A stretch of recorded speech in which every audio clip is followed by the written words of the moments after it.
سلام بچه ها، چطوری؟ کانال من خوش اومدید. این اولین ویدیو منه. اومدم که وسایل شیمی و آزمایشگاهی و یکم واسهتون توضیح بدم و بگم چیه. خب من چون تو یوتیوب ایران کسی ندیدم که مثلا شیمی و عملی یاد بده، ما حالا اومدیم که شما بگیم که چیه.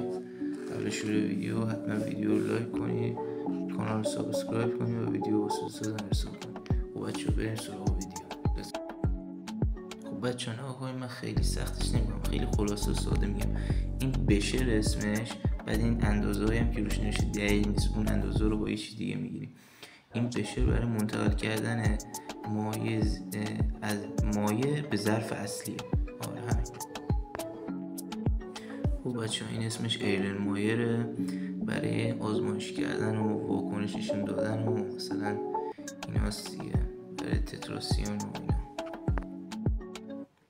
اسم این استوانه مدرجه که گفتم بهتون مثلا رو بشر اینا اون با اونا اندازه نمیگیریم اینا. این وسیله حجم سنجیه، با این اندازه میگیریم. بعد آره این خیلی دقیق تره دیگه، کلا با این اندازه میگیریم. خب بچه ها به این بالون حجمی میگن برای تهیه کردن محلول و همین دیگه، حرف برای گفتن نداره. به اینم قیف میگن، توش یه کاغذ صافی میذارن برای جدا کردن رسوب و چیزای اضافی و اینا. بچه ها این هم اسمش پیپت هسته. این خیلی دقیق تر از نسبت به استوانه مدرجه. بعد این وسیله هم حجم سنجیه. بعد این قرمزه که وسط هست این پروپیپته، با دهن نباید بکشی، این با این مکش میکنی. بعد یه پروپیپت یه پیپت حبابدار دیگه هم هست، اینم باز مثلا برای کارهایی مثلا قطره میخوای بگیری و اینا، مثلا یه 2 قطره 3 قطره مثلا اونا. آره اینم شاید براتون خنده‌دار باشه، ولی اصلی‌ترین وسیله آزمایشگاهی که مثلا باش قرصا رو میکوبن و له میکنن، همه رو قاطی قاطی میکنن. مثلا هاونگه که نماد داروسازی دیگه، باش برای مخلوط کردن وسایل. به اینم پیست میگن یا بطری آب فشان اینا. تو اینم فقط آب و مقطر نگه میدارن. اگه چیز دیگه بخوام نگه دارن مثلا الکلی یا چیزی اینا، روش برچسب میزنن اینا یا یه قرارداد میبندن توی همه آزمایشگاه‌ها که فقط توی آب مقطر باشه. بچه‌ها به این پی اچ متر میگن، کاغذ پی اچ که میزنی توی محلول، پی اچش رو دقیق بهت نشون میده که واکنششون میده باشه، همه چیش معلومه. به اینم قاشق یا کاردک میگن، برای برداشتن چیزهای جامد. این داشون که چیز خاصی نیست، حرفی برای گفتن نداره. همزن شیشه، مثلا یه چی میخوایم همزن بزنیم با هم میزنیم، همین دیگه. این هم شیشه ساعته، توش برای سوپانسیون و اینا رو میریزن توش، حلال تبخیر میشه، ماده جامد باقی میمونه. این توری نسوز بهش میگن، برای حرارت دادن و پیدا کردن نقطه جوش. سپایی هم بهش میگن. زیرش هم یه چراغ گازی میذارن که تو تصویر مشاهده میکنید، یا چراغ الکلی که اگه گاز نبود، چون اگه به خود اون ظرف حرارت بدین خراب میشه، نمیشه. همین دیگه.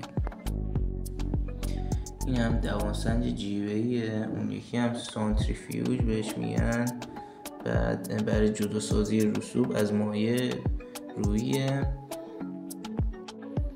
بعد این هم ترازو معمولی، اون یکی هم ترازو آزمایشگاهیه که اون خیلی دقیق تره. مثلا این ترازو معمولی نشون میده مثلا 2 کیلو مثلا 60 گرم اینطوری، ولی اون مثلا 99 کیلو 9 گرم و 9 میلی گرم و 9 فلان صدم و فلان و همه چی دقیق نشون میده.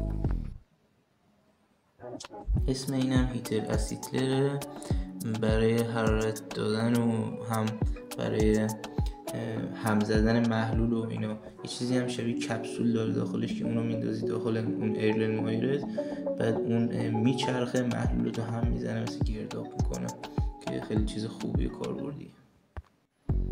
این هم حمام آبی بهش میگن، برای حرارت دادن آب و مایعات و اینا.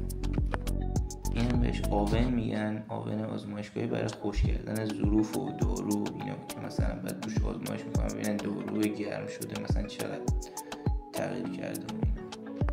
خب بچه ها مثل اینکه ویدیو تمام میشه و به آخر ویدیو رسیدیم که به این جالوله‌ای میگن و به این لوله آزمایشگاهی میگن که اون چیزی که آزمایش کردن رو تو این میریزن و ازش نمونه نگه میدارن.